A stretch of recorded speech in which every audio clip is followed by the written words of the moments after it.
Hello, this is Meet the Writers. I'm Georgina Godwin. My guest today is a British-Cambodian writer and editor at Penguin Books. She's published several short stories and won the 2022 Harper's Bazaar Short Story Prize and the V.S. Pritchett Prize.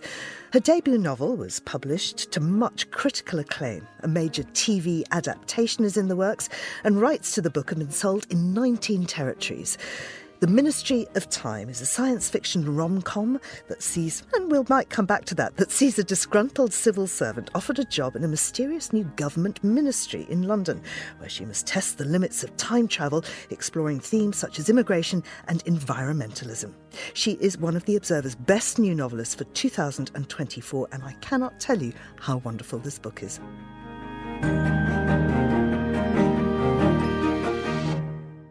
Kaliane Bradley, welcome to Meet the Writers. Thank you so much, Georgina. I'm so thrilled to be here. Sci-fi rom-com? Is that what it is? It's been difficult to explain exactly what it is. Whenever people ask me what genre do you think it is, I say, whatever you want me to be. I'll be whoever you want me to be. Because, of course, because it involves time travel, because it does have to pull people from the past, it must be sci-fi. But because the central story is a love story, it must be a romance. Because it's funny, it must be a rom-com. Speculative fiction? Speculative fiction, I do like that.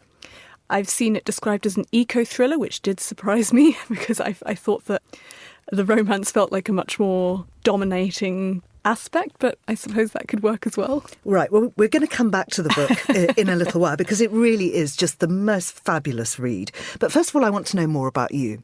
Now, your name, if I were to anglicise it, I would probably be calling you Kaliane, but actually it's not that at all. Yeah, so it's Kaliane. And in fact, slightly embarrassingly, I go by the name Car in my professional life, which is just because when I first started in interviewing in publishing, people had such difficulty trying to get my name right. And I think it really flusters people when they feel they have to ask again and again. And I understand why people have to do that. It's not it's a Cambodian name. It means darling. So of course people aren't used to it. So I just said, Car, which means that some people have been calling me Kaliane, also not my name. Let's talk about your background, because your mother is from Cambodia, and it comes out in the book, but also I think you've talked about in interviews about sort of inherited trauma, because of course she lived through one of the worst parts of history in Cambodia. Actually, she left, so most of my Cambodian family were either fled to France because they were French speakers rather than English speakers. My mother spoke French before she spoke English. Or if they remained in Cambodia, unfortunately, they mostly died. When I first started writing the text that would become the Ministry of Time, I was also trying to write a serious novel.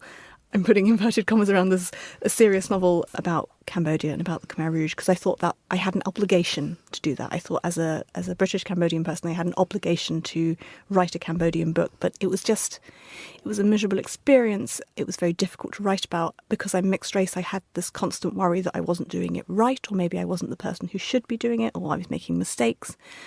So I was writing the book that would become the Ministry of Time for fun, as a distraction. Originally, the character of the narrator, the bridge, was not British-Cambodian at all. I pulled her character from this other book because there was someone in there who I thought would be useful to have. And although the bridge is not an autobiographical character and none of the family members in the book are autobiographical, really, I do think that because this book is a book about trauma, living with trauma, the aftermath of a survivor, I did think that drawing on some of these experiences might help enrich the book. I mean, what do you think then about inherited trauma? I mean, do you think we are living through, that we are influenced by the things that our parents and indeed our grandparents, or before that, suffered? Absolutely, because I think inherited trauma originally referred to actual epigenetic changes.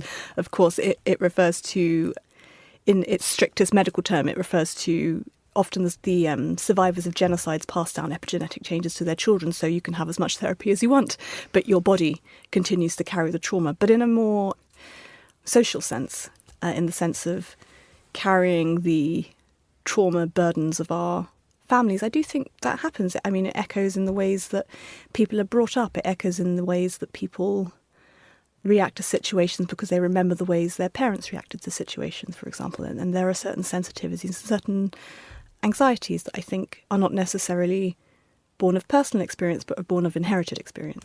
So tell me how that affected your upbringing. You grew up in East London in the 1980s, and actually that wasn't an unusual time to be mixed race in that part of Britain. Absolutely. So I was born in 88, so I got the very tail end of the 80s. And interestingly, whenever I try to think about how it affected my childhood or how it affected my adolescence, I'm often left with the surprise of how much I hadn't really thought about it or understood it until I got to, until I was 18, 19, I was at university. Precisely as you say, because it was just not unusual to be mixed race or a person of colour in East London at the time. I often think that about Cambodia specifically, because there is not a very large Cambodian community in the UK, it would be different if I were French Cambodian or if I were American Cambodian. I sometimes think it's almost a kind of family issue. It's about my relationship with my mother and my cousins and my aunts and my uncles as much as it is about a relationship with my ethnicity. You went to university. At what point did you start writing? Quite late on, actually, because I didn't do any creative writing at university, really. I did as much writing as I was required to by the course and nothing more. What were you studying? English literature, which sometimes I think about it, and as an adult, I think that if I could go back in time, I would have paid much more attention, because what a pleasure and what a joy and a privilege to have spent 3 years just reading and thinking about text and thinking about storytelling and criticism and all of these things in a way that I simply did not appreciate aged 18 to 21, where for me I was just trying to have the university experience. But I didn't start writing until my early 20s, when I'd gone to see a Punch Drunk show. So they are an immersive theatre company. They're absolutely brilliant. They take over spaces, often entire buildings, and they create these worlds inside them. So every single room is a new part of this world. An audience member can enter, usually masked, so you feel anonymous, and you can move through the space freely, however you want. You're not directed by anyone. You can explore the space, you can go into empty rooms and rummage through furniture, and the world is peopled by actors, usually dancers, actually. Most of the storytelling is non-verbal, and you can choose to follow whoever you want. I went to see The Drowned Man, which was my first ever experience of a Punch Drunk show, and I think it is the biggest show Punch Drunk have ever done. And I was just so overwhelmed by this experience, because I'd wanted, when I was much, much younger, to be a ballet dancer, and that never manifested. So I went through this show. I had the most intense experience of this show, and of course I was surrounded by dancers telling stories in the most beautiful way. Came out of it and thought, oh my God, I have to do something. I have to do something creative with my life. Otherwise, what is the point?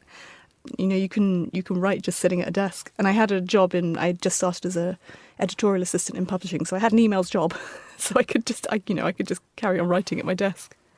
A wonderful thing. Now tell me then how that editorial role and the creative role work together. That was really very interesting, because my writing journey, I suppose, has paralleled my publishing journey, in that I started writing very short stories that would be published in, tiny, tiny zines and online magazines when I was an editorial assistant and an assistant editor. And as I gained more confidence, I started writing, I think, better stories, being published in more prestigious places. Winning prizes. I did used to work as an editor in contemporary fiction, but by the time I started writing The Ministry of Time, I'd moved out of contemporary fiction. So I'm mainly an editor at Penguin Classics at the moment, though I do a bit of commissioning for Anne and Lane, which is a non-fiction imprint. And I think I really needed to move away from editing contemporary fiction in order to be able to write my own, because even the editing of contemporary fiction is such a enormously creative and intense job. And I was working with writers who were significantly better writers than me, so I think it would have been too difficult to hold them and to hold my own work in my head. I mean, I find that absolutely fascinating. People often ask me if I've written a book, and many people think I have. I just say, oh, thank you very much. When they say, love your book, thanks. But the point is that my brother is a writer, and because of my job, I read so much, and that has made me mortally afraid of ever publishing anything. And I'm astonished at your bravery, I must say. Thank you. That's a really nice way to look at it. I suppose, yes, there was a certain amount of fear, especially when I was still working as a contemporary fiction editor. the way that I think I've tried to move on from that, because of course even now there is still the fear. There's still the fear that a writer that I work with will read my work and think, oh dear. And she's editing me. She's editing me, but this woman is not very bright and does not know what to do with the sentence. I'm sometimes asked, how can you publish when you work in classics? And so you're up against Dickens and Dostoevsky and Austen.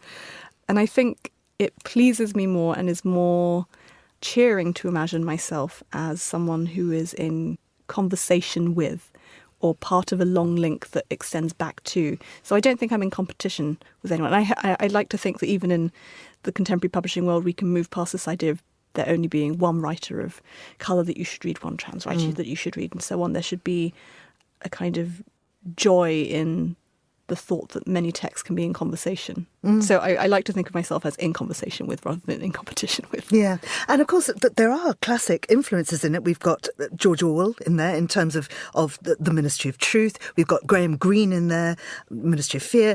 But also, I think one of the people that has really inspired you is Terry Pratchett. Absolutely. And I don't think I realised just how much he'd influenced me until people started telling me early on in this publishing process. It's sort of well beyond, people getting proofs and it being read more broadly. Oh, your book's very funny. You wrote a very funny book. Why did you do that? And I hadn't realised that I'd written a funny book. I'd just written the way that was natural for me to write. But of course, if you started reading Terry Pratchett at the age of 10, as I did, and you've just kept on rereading him because of the absolute joy that he brings, I think there's no way I could get away from his influence. And I'm so glad. I mean, I don't want to get away from his influence. I love his influence. So yeah, it's been fun to learn that I've written a funny book. I'm always grateful when people tell me that as well. Like, you are funny, don't worry, we have laughed. It's not just embarrassment. Let's tell people what the book is about, because you really need a basic understanding to join in with this conversation. So the title, The Ministry of Time, obviously there is a time travel element in this. Explain what the bridge is and what happens. Absolutely. So the ministry, which is unnamed in the book, is a newly established ministry in the British government which has developed the means to travel through time. And you're not told until quite far on in the book exactly how they've developed that. But they've developed the means to travel through time, but they haven't experimented with it yet. Because no one knows what travelling through time would do to the human body. So they decide to bring from history a series of expats, as they're called. Expats from history who will be tasked with assimilating to the 21st century. 5 of them survive the process. They are pulled from the points of their death, essentially. So the reasoning is by the ministry, if the expats were going to die in their own timeline anyway, if you pull them into the future, it doesn't affect history because they weren't there. So they're pulled into the 21st century and they're told, you're going to have to live in 21st century Britain so that we can check that, your body can adjust to being pulled through time. Psychologically, you can adjust to being pulled through time.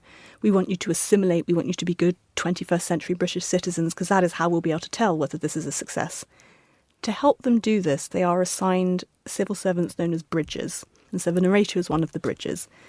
The bridges have to live with them in houses for a year.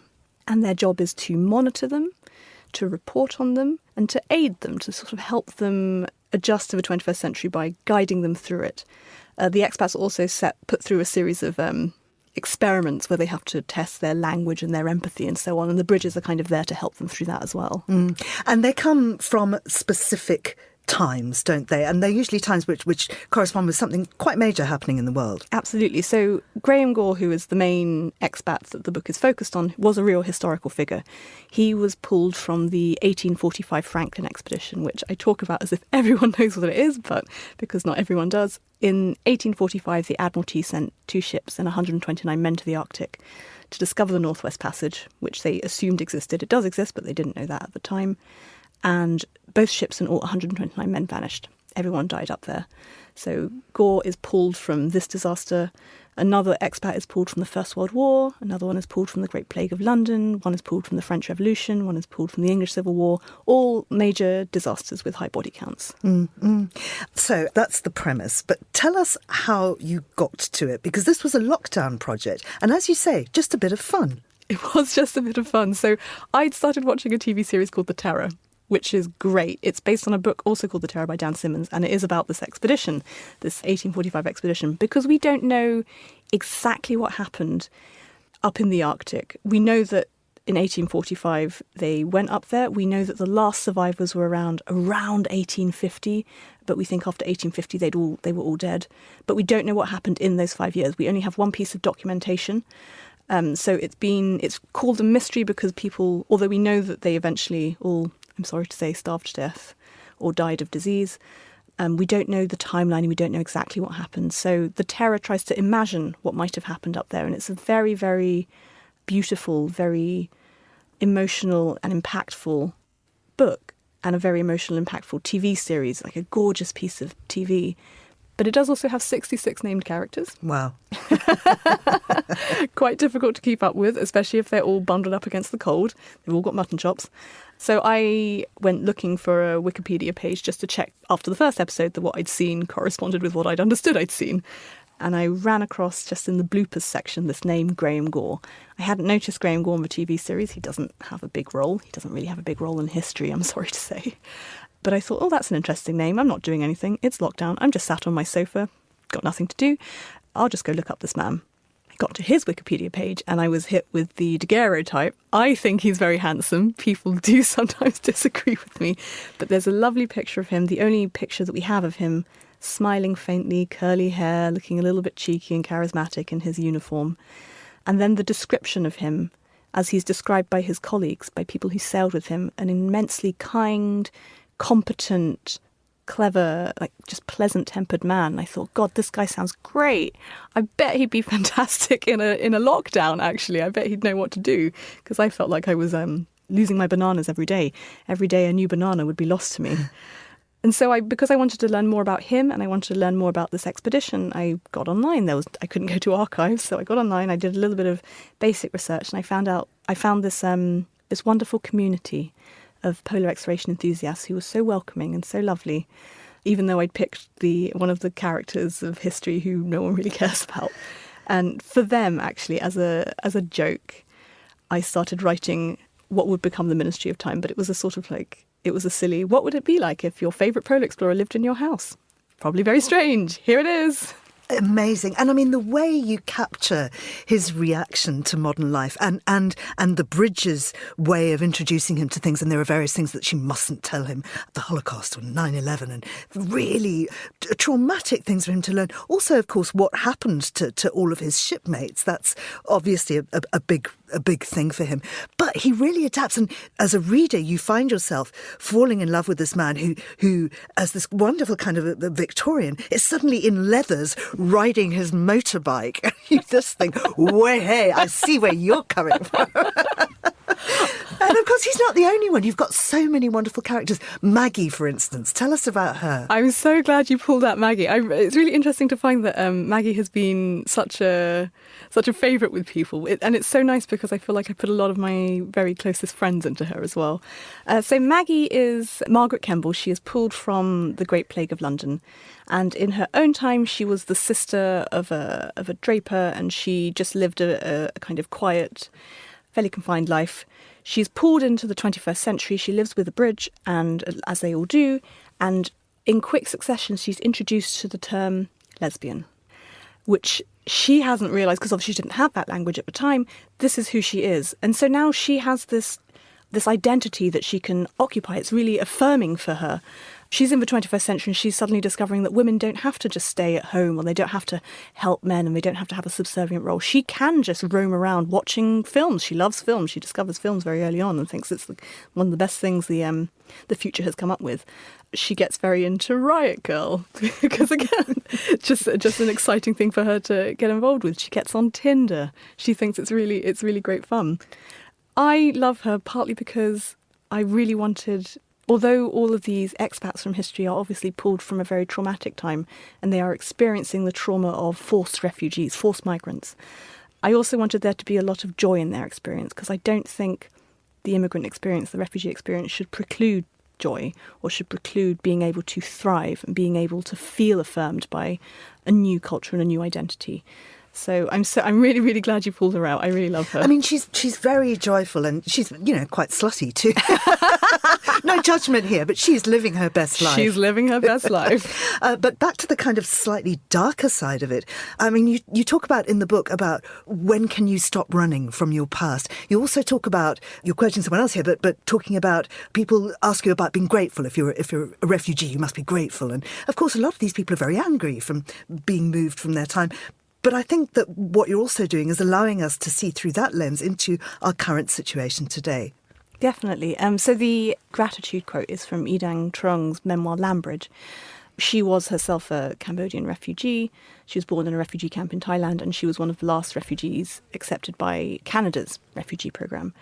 And she says that the question that is asked the refugees is not, are you grateful, but how grateful are you? Because the assumption is that you will be grateful. And of course people are, her family didn't want to stay in the Khmer Rouge. That's why they fled. These expats from history did not want to stay on the Battle of the Somme or at the guillotines. Of course they are grateful, but gratitude is also loaded with a sense of needing to conform, of needing to be exactly the blueprint of a citizen that your new host country tells you have to be, which sometimes means sacrificing the person you were. And of course, the expats are very reluctant to do that.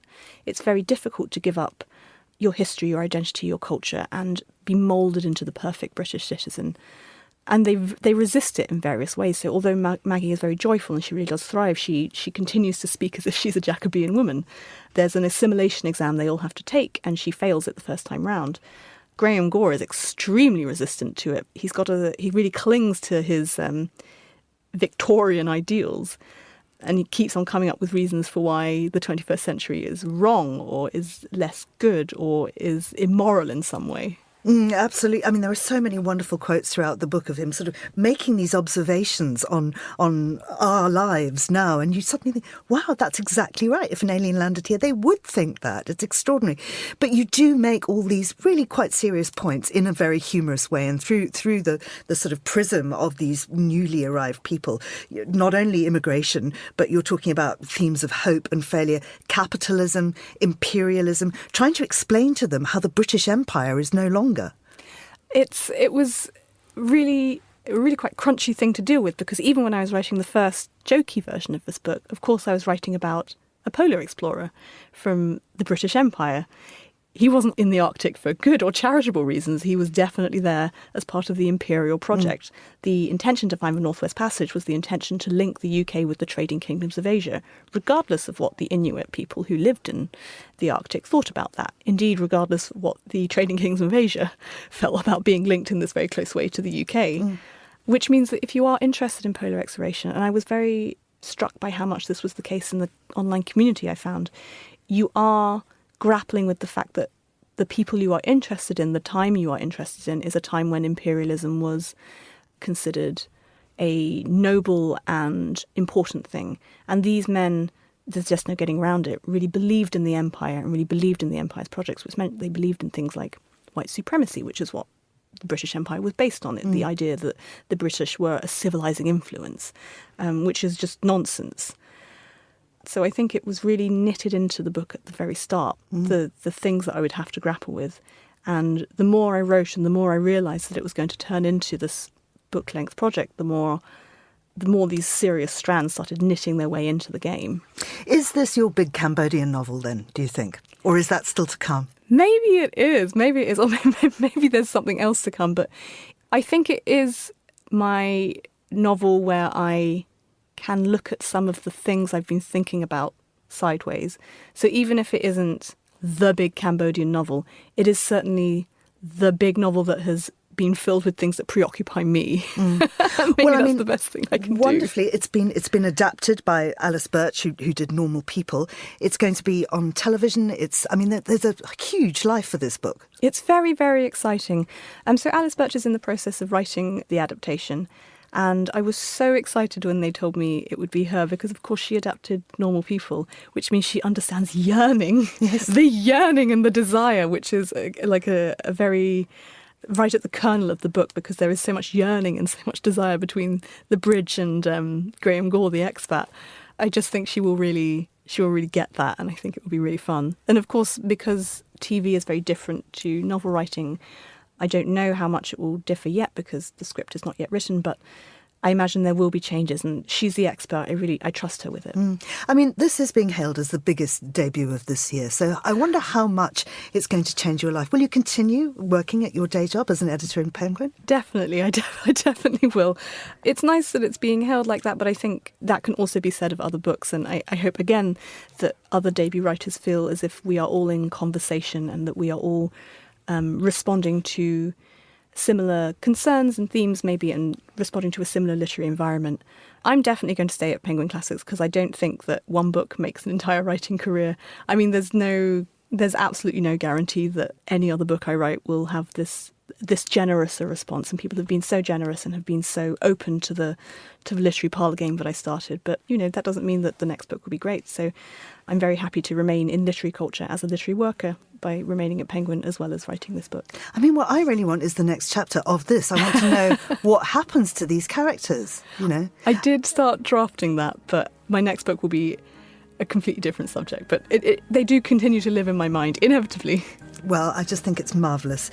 It's called The Ministry of Time. It's by Kaliane Bradley. It's published by Scepter. Kaliane, thank you so much. Thank you.